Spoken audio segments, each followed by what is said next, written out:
আজকে ঝড়ে ফাঁস আমাদের আম করানো হয়েছে, সেই আম সব পাকা কাঁচা সব মিলিয়ে বস্তায় বস্তায় আম।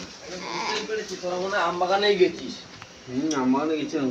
ওই সাবাস, আর কি কয়েকটা মাল এই যে এটা নরম হয়ে গেছে। পাকা মাল পেয়ে দিলাম আজকে। এই দেখ,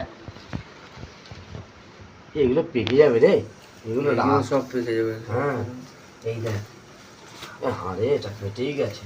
এই দেখ কালার দেখ, এটাও পাকা। এগুলো সব ম্যাড্রাস তো, এগুলো বেশিরভাগ তো ম্যাড্রাস। এগুলো ম্যাটাসান দা, এগুলো হ্যাঁ কাঁচা মিঠে আছে মনে হয়, কাঁচা মিঠে আম সব। এটা কোন বাগানের আম এগুলো? কাঁচা মিঠের তলায় দেখি বড় পড়েই রয়েছে সব, কত আম কাঁচা মিঠে। কোন বাগানের আম? কৃষ্ণা বাগানে। কোন তলায় কি এত আম পড়া কেউ কোড়ায়নি। এটা তো হিমসাগর বেশি নেই এখানে। আমাদের ওই বাড়ি বলে না কত আম পড়বে তুমি জানো না। এই আম